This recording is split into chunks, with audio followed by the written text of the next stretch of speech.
Paul, bonjour, Bonjour. Bonjour à tous. Bonjour à tous. Il y a exactement 10 jours, on était tous penchés sur le Game of Thrones qui se passait en Californie avec le départ, le re-retour, le redépart, le re-retour de Sam Altman chez OpenAI. Alors on n'en est peut-être pas encore à Game of Thrones en matière d'IA en France et en Europe, Non. mais il se passe encore beaucoup de choses parce qu'il y a beaucoup de choses à faire. C'est les défis de l'IA, c'était le sujet pour la France. Avant de commencer, est-ce que vous utilisez l'IA personnellement au quotidien? Un peu, mais c'est pas encore rentré totalement dans mes usages. J'attends peut-être le futur produit de Mistral pour m'y mettre. Non, je l'ai utilisé à quelques occasions. J'ai conduit une mission pour le gouvernement depuis le début de l'année sur le soutien à l'investissement dans les startups. On a fait une grande consultation avec 2500 personnes qui ont répondu, certains dans la salle, donc merci beaucoup. Et en fait, on a été presque débordé par le nombre de réponses. Et donc, pour être sûr qu'on arrivait à bien analyser toute cette matière, on a mis tout ça dans GPT-4 pour synthétiser. Ce qui était très utile pour voir si on ne passait pas à côté de certains sujets. Mais voilà, donc je l'utilise de temps en temps. J'ai testé faire par exemple des posts sur Twitter ou sur LinkedIn, d'essayer de les générer par de l'IA. C'est pas mal. C'était encore moins bien que ce que faisait mon équipe pour l'instant, donc je suis resté sur la version humaine. On les félicite. Donc vous avez un passé d'entrepreneur et c'est ce qui fait aussi que vous êtes là aujourd'hui. Est-ce que vous pouvez rapidement nous décrire votre passé d'entrepreneur? Oui, moi j'ai commencé par créer ma première start-up sur le plateau de Saclay, qui est aujourd'hui ma circonscription, qui est évidemment la plus belle circonscription du monde, qui était une petite boîte de services informatiques. Ensuite, j'ai fait du conseil et je suis revenu dans l'entrepreneuriat, dans le e-commerce essentiellement. J'ai été directeur général de Frishtig, vous connaissez peut-être dans cette salle. J'ai fait toute l'aventure Jumia, qui est le Amazon africain, qui est la première licorne africaine qui a été introduite en bourse depuis quelques années. Moi, j'étais CEO de Jumia Travel, donc un équivalent de Booking.com ou Expedia sur le continent africain. Et j'ai été aussi CMO de Jumia, du groupe. Et donc, la table ronde de ce matin m'a rappelé mes années, il y a quelques années, où on dépensait beaucoup d'argent chez Google et chez Facebook. Et parfois, ça coûtait très cher. Sur le monde du travel, la compétition est très, très, très forte. Voilà, donc ensuite, j'ai continué, je dirais, dans l'entrepreneuriat, mais politique. C'est-à-dire que je suis devenu directeur général de La République En Marche, qui est une autre forme de start-up, et puis élu là, depuis 1 an et demi, et donc député, donc très focalisé sur les sujets numériques et innovation. Et alors, de par cette expérience, on vous a demandé de faire le rapport qui porte votre nom, le rapport Midi. Est-ce que, encore une fois, très rapidement, vous pouvez nous dire en quoi ça consistait? Oui, en gros, vous connaissez l'importance, quand on a une start-up, d'être financé. On a une trajectoire exceptionnelle avec la French Tech. On est passé de 2 milliards d'euros de levée pour l'écosystème en 2017 à 13 milliards et demi l'année dernière. Mais on a encore 2 problèmes structurels. 1, on est 2 fois plus petit que les Anglais, et ça, c'est pas possible. Et 2, on a un sujet conjoncturel, puisque vous savez que les levées de fonds sont en baisse. Que les levées montent ou baissent, parfois, voilà, c'est la vie d'un écosystème. Mais par contre, nous, on a besoin que les levées restent sur un niveau le plus important possible, parce que cet argent qui est levé, il se transforme directement en emploi, et ça nous aide pour la création d'emplois et pour aller au plein emploi. Donc c'est très important, évidemment, pour nos politiques économiques qu'on ait un écosystème très vigoureux. Et donc ce rapport, c'était de dire, pour les startups en early stage, comment on peut aller chercher quelques milliards supplémentaires chaque année. Et c'est notamment la mesure Jeunes Entreprises qui a été annoncée par le président de la République à Vivatech, qui a été intégrée au budget 2024-2028, qui doit, on va dire, c'est une extension extrêmement forte de dispositif JEI, Jeune Entreprise Innovante, où on aide sur 4 leviers: aide pour embaucher, aide pour lever, aide en accès à la commande publique et aide en trésorerie, et avec notamment une incitation fiscale qui doit pousser les particuliers à investir dans notre start-up, et on peut chercher quelques milliards d'euros dans les années qui viennent dans la poche des Français pour financer nos start-up. Très très clair. Alors pour ça, vous avez dû faire le tour un peu de l'écosystème. comment aujourd'hui, le 30 novembre, je pense que ChatGPT, si je ne me trompe pas, fête exactement ses 1 an aujourd'hui. Bon anniversaire. Comment se portent les startups de l'IA en France? Je dirais très bien, et un écosystème qui est très dynamique, mais évidemment qu'on doit faire croître beaucoup plus, qu'on doit financer beaucoup plus, et on doit faire attention au sujet de régulation, et je crois qu'on va y venir. On va beaucoup en parler. C'est notre écosystème de startups de l'IA, c'est 600 startups en France, on a plusieurs licornes dans le sujet de l'IA. Il a, cet écosystème, levé 3,2 milliards l'année dernière, donc en 2022, c'était le double de 2021. Donc la dynamique, elle est très forte. On n'a pas encore les chiffres détaillés pour l'année 2023, qui sont peut-être moins pires que ce à quoi on s'attendait. Et sur l'IA, évidemment, l'IA a tiré son épingle du jeu. A priori, on devrait, si ce n'est continuer à croître, au moins ne pas trop baisser sur les sujets d'IA. Donc, écosystème hyper dynamique. On a des talents exceptionnels en France et en Europe là-dessus. Par contre, il faut arriver à le financer beaucoup plus pour rester dans la course et être pays leader dans le monde. Donc leurs besoins premiers à l'heure actuelle, c'est surtout des financements?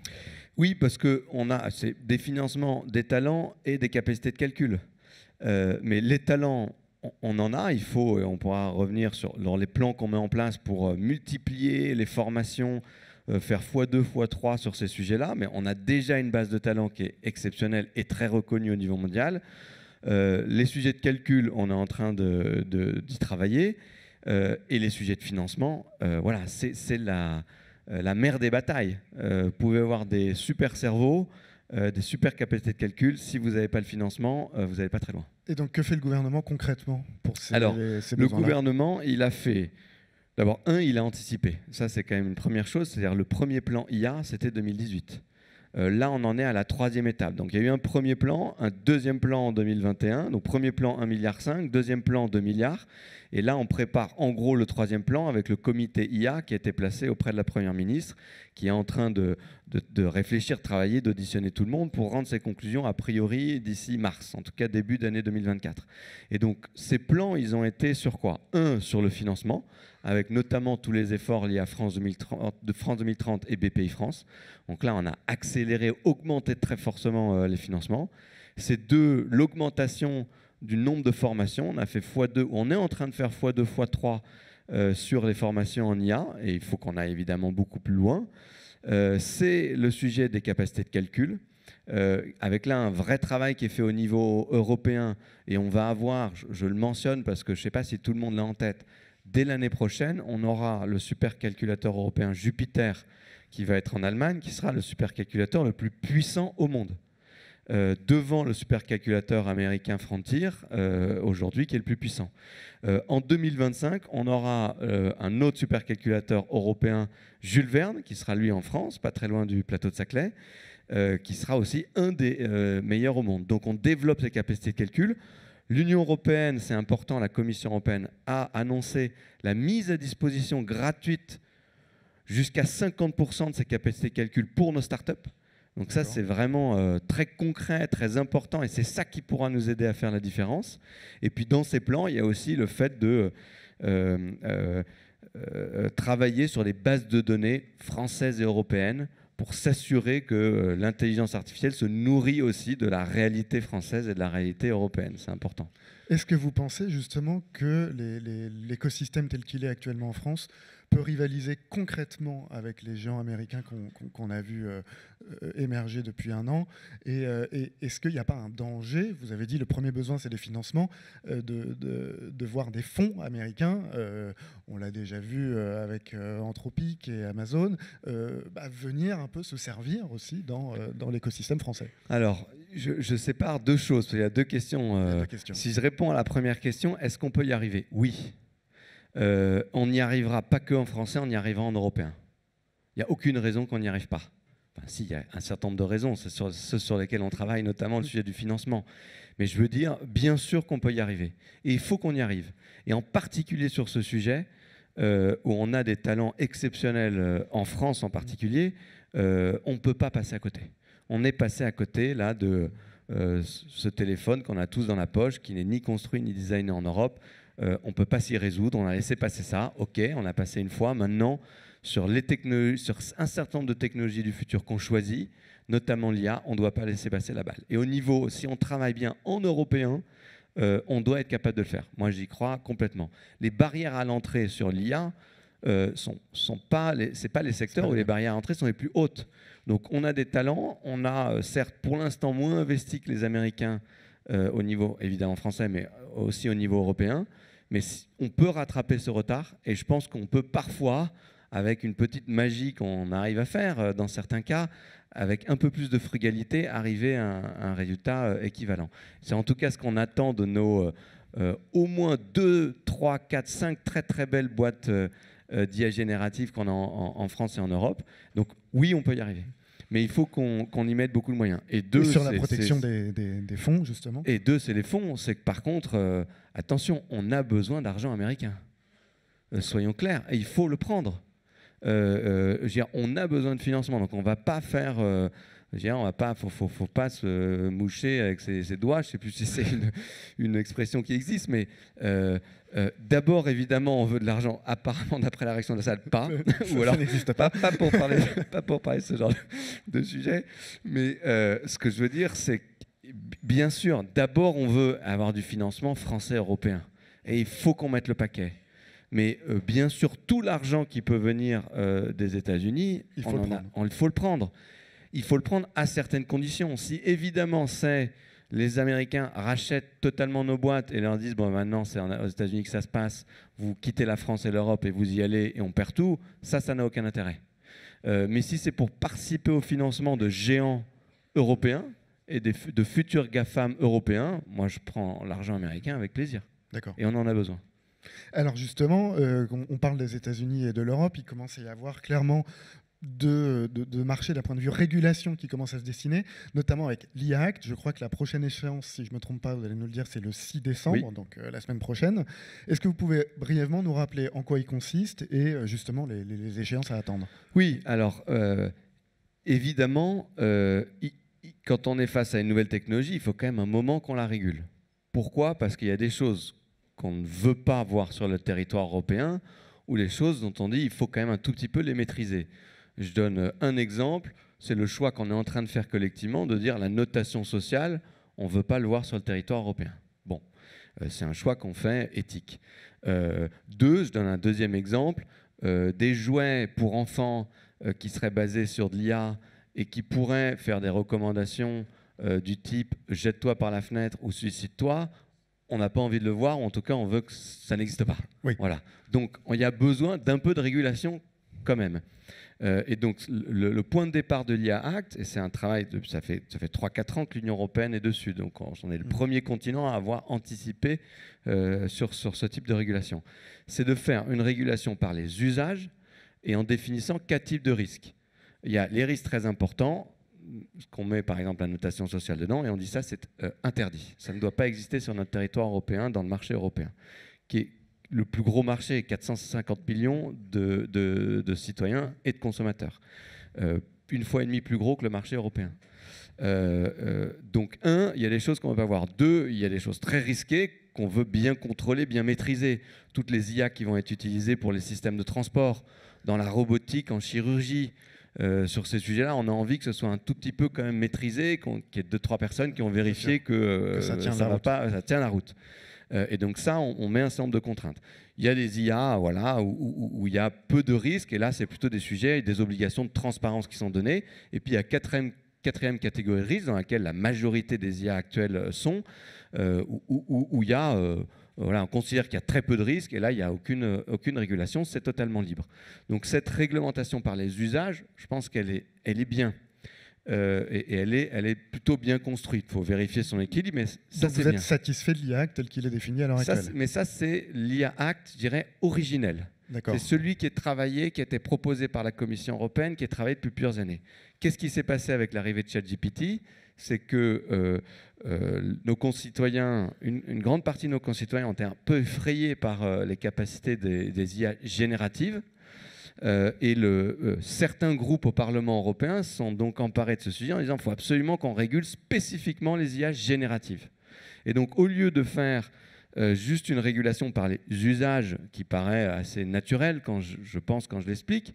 Là, il y a une volonté de faire une régulation de la technologie elle-même sur l'IA générative.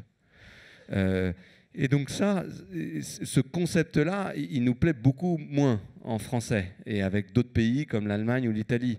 C'est-à-dire que ça veut dire que vous demandez à une entreprise qui construit des moteurs, avant de savoir à quoi sert le moteur, par qui va être utilisé, à qui va être vendu, vous mettez des régulations très fortes. Et donc ça, on considère que cette partie-là, elle peut avoir un impact important sur notre capacité à innover en Europe. Le danger, c'est de voir ne pas émerger un grand modèle d'IA tel que qui pourrait rivaliser avec les Américains. Exactement.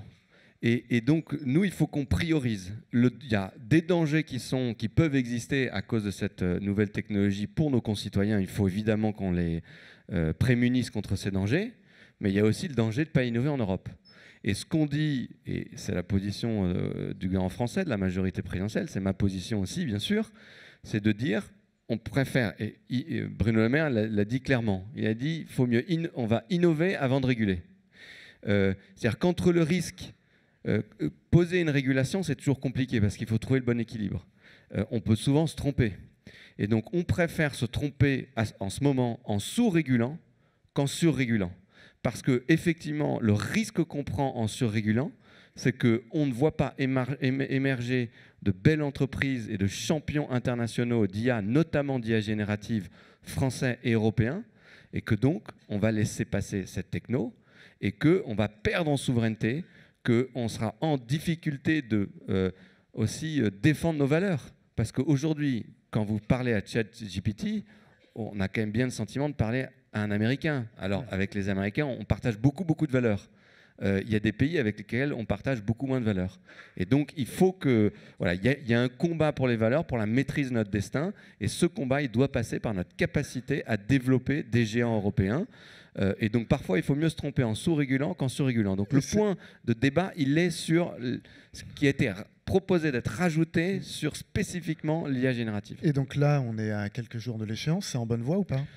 Vous devez avoir les contacts à Bruxelles ou J'espère. Alors moi, je rencontrais Thierry Breton, qui est le commissaire en charge là, lundi dans le cadre du Tour de France de l'innovation que j'ai lancé. Alors, c'était à Bruxelles, j'ai fait un petit détour, mais c'est le Tour de France de l'innovation que j'ai lancé auprès des capitales et des communautés French Tech. Donc c'est une discussion off, j'en ferai pas état. J'espère que ça va bien atterrir. En tout cas, la France, le président de la République, le gouvernement français, est très engagé pour que ça atterrisse bien. Voilà. Pour donner les derniers éléments, mais c'est chaque jour et chaque heure que ça bouge et que ça change. Et je laisse ceux qui négocient ça faire le travail. C'est à leur niveau que ça se joue. Mais ce qu'a proposé la Commission européenne et le commissaire Breton, c'est pour cette régulation spécifique de la technologie IA générative, c'est au moins de mettre un seuil en disant au-dessus de ce seuil, il y a une régulation parce que c'est un objet qui peut être une technologie qui peut être systémique, qui peut avoir un impact systémique sur le marché européen. Et en dessous, on régule beaucoup moins. Ce principe-là, moi, je pense qu'il est bon. Il faut juste bien fixer le seuil. Et il faut qu'en dessous du seuil, on soit bien d'accord sur qu'est-ce que c'est pas trop régulé. Et ça, je pense qu'on n'y est pas encore totalement. Et donc, il y a encore beaucoup de travail d'ici le 6 décembre. Vous êtes aujourd'hui face à des entrepreneurs du marketing digital. Qu'est-ce que vous attendez d'eux dans le secteur pour développer l'IA, pour participer à cet effort collectif ? C'est simple. Moi, j'attendrais deux choses, mais c'est un travail collectif qu'on doit faire. C'est d'être les meilleurs possibles au monde. Qu'on soit le plus possible leader sur les technologies. Et donc, on sait qu'on est capable de le faire. On a dans l'Alliance digitale des pépites, à la fois des leaders mondiaux comme Criteo ou des pépites comme Armis, par exemple, qui digitalisent les prospectus papier et qui nous aident à faire la transition écologique. Donc, être parmi les meilleurs au monde, et donc il faut y mettre du jus de cervelle et y mettre de l'argent, et créer de l'emploi. C'était une très bonne nouvelle ce qu'on a vu dans l'étude juste avant. Si j'ai bien retenu et que j'ai bien écouté, c'était 300 000 emplois, j'imagine, directs et indirects. Quand vous développez des activités, quand vous développez de la valeur ajoutée, vous développez de l'emploi. Et donc, voilà, ça, nos objectifs, nous, c'est d'abord, de tuer le chômage. donc d'aller au plein emploi, et 2, de regagner notre souveraineté française et européenne. Et donc, comme vous êtes à fond sur l'innovation, mieux vous ferez un boulot, meilleur, mieux ça sera pour nous tous. Et j'entends la petite musique. C'est le moment où je dois me taire, c'est ça? Ok, ça marche. Merci beaucoup en tout cas. Merci. Pour cette discussion. Et bon forum à tout le monde.